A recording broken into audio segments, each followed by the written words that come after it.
Bonjour et bienvenue chez Missolet, le podcast où je vous fais découvrir des plats, des aliments, leur histoire et comment ils sont cuisinés à travers le monde. Retrouvez tous les épisodes sur Spotify, Apple Podcasts et YouTube. Vous pouvez également suivre le podcast sur Instagram à @missolet. Aujourd'hui, nous allons parler du gombo. Le gombo est un aliment à part entière de la cuisine africaine, antillaise et asiatique. Il se cuisine en sauce, en curry, en salade. Il est également connu sous le nom de okra, kalo ou lato selon les pays. Ayant grandi au Cameroun et mangé du gombo depuis ma tendre enfance, j'ai toujours pensé que le gombo était un légume. Et en faisant mes recherches pour ce podcast, je me suis rendu compte que j'avais complètement tort. Le gombo est une fleur. C'est une fleur aux pétales jaunes dont le fruit est consommé. Et donc la fleur s'appelle gombo et le fruit s'appelle aussi gombo. Ce fruit est allongé, long de 8 à 25 cm et les fruits sont verts ou rouges. Alors je ne connais que la variété verte, mais j'ai regardé sur internet et apparemment il existe aussi du gombo rouge. Et donc finalement le gombo est un fruit, donc on peut dire que c'est un légume-fruit. J'ai eu un peu de mal à retrouver l'origine du gombo. Donc certains disent que le gombo existait déjà en Égypte dans le temps des pharaons. Certains disent que le gombo est apparu en Éthiopie et s'est ensuite propagé vers le nord de l'Afrique, l'Arabie et l'Asie à travers le commerce et les conquêtes. La seule chose qui est sûre, c'est que le gombo s'est répandu dans les Antilles et en Amérique du Sud à cause du commerce triangulaire. Maintenant parlons de la texture du gombo. Le gombo est un mucilagineux. C'est-à-dire qu'il contient des mucilages qui sont des substances végétales qui gonflent en contact avec l'eau et qui vont donner cette texture visqueuse, collante, comme de la gélatine. Le gombo est également couvert d'un duvet qui n'est pas forcément agréable en bouche, donc il est recommandé, avant de le cuisiner, de le frotter avec une serviette ou du papier essuie-tout. Maintenant, passons à la cuisine du gombo. Donc le gombo est présent sur un certain nombre de continents. Commençons par l'Afrique. C'est la texture visqueuse qu'on retrouve dans les plats en Afrique de l'Ouest et en Afrique centrale, c'est-à-dire le Cameroun, le Congo, le Nigeria, le Ghana. Dans ces recettes, le gombo n'est pas mangé en entier, il est mixé puis accompagné, cuisiné avec des condiments, de l'ail, des oignons, du poivron, des poireaux et de la viande. Donc ça passe de la viande rouge à du poisson. J'aimais le gombo, mais j'ai une de mes sœurs qui adore le gombo. Donc souvent, on allait chez l'une de mes grand-mères. Vous connaissez les histoires des Africains. C'est pas vraiment ma grand-mère biologique, mais vous comprenez ce que je veux dire. Donc, chez une de mes grand-mères. Et chaque fois qu'on allait en vacances chez elle, donc elle nous préparait du gombo avec du foufou. Et dans le gombo, elle n'utilisait pas de la viande ou du poisson, mais plutôt du crabe. Dans le reste de l'Afrique et du monde, le gombo est mangé entier ou coupé en morceaux, mais pas du tout mixé. Si on remonte vers l'Afrique du Nord, par exemple au Maroc, on va trouver des tagines de gombo et d'agneau. C'est une recette que j'ai trouvée sur Internet. Et je me demande si c'est vraiment un mets qui se mange communément. Donc s'il y a des gens qui sont maghrébins et qui regardent le podcast, dites-moi, est-ce que vous connaissez les tagines de gombo ou c'est vraiment juste un truc qui existe sur Internet? Passons maintenant à l'Asie.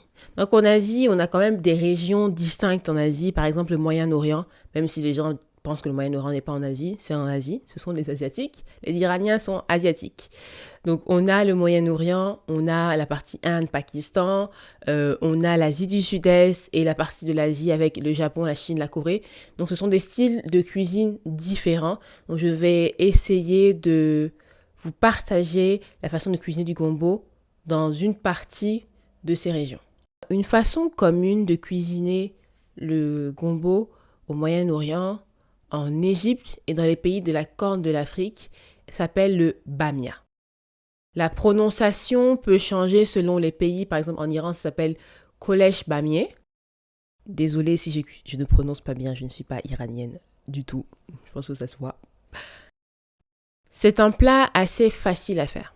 Donc, on va commencer à frotter le gombo pour enlever le duvet autour avec de l'essuie-tout ou un torchon. Ensuite, faire revenir des morceaux d'agneau dans de l'huile environ 5 minutes et ajouter de l'ail et de l'oignon sauté 5 minutes.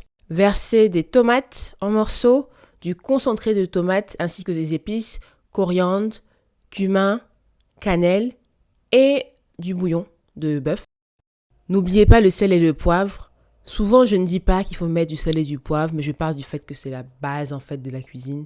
Si vous ne mettez pas de sel et de poivre, qu'est-ce que vous mangez? Laissez mijoter le tout pendant 1 heure jusqu'à ce que la viande soit ferme. Et ensuite, on rajoute les gombos soit entiers, soit coupés en morceaux. Et on laisse cuire 10 minutes. Et puis voilà, votre bamia est prêt. Alors, dans ce podcast, je partage beaucoup de recettes. Je n'ai pas testé toutes les recettes, donc je ne suis pas en train de valider le goût, de dire si c'est bon ou si c'est pas bon. Je vous partage uniquement la façon dont les gens les mangent à travers le monde. Ce n'est pas lié à mon goût personnel ou à mon dégoût personnel. La raison pour laquelle je partage la recette iranienne, c'est qu'en fait, j'ai une très bonne amie qui est iranienne. Et je ne savais pas qu'on mangeait des gombos en Iran. Donc, quand on parlait de gombo, j'ai pris le temps de regarder sur Internet la recette. Comment est-ce qu'ils mangeaient? Et donc, je la partage aujourd'hui avec vous. Maintenant, direction l'Inde. Donc, au nord de l'Inde, les gombos sont mangés sans sauce, tandis qu'au sud, ils sont mangés dans une sauce à base de yaourt. La sauce au yaourt est un mélange de yaourt et de pâte d'épices. Pour avoir cette pâte d'épices, on va poêler des lentilles jaunes, des pois, du riz, des piments séchés et frais, ainsi que des graines de coriandre, et on va mixer le tout. Au sud, on va plutôt manger des gombos farcis. Soit farcis avec de la poudre de mangue, poudre de grenade et du cumin, soit farcis avec de la poudre de mangue, poudre de piment du Cachemire, poudre de coriandre et curcuma. Ensuite, les gombos vont être sautés. On continue en Asie, mais cette fois-ci avec le Japon.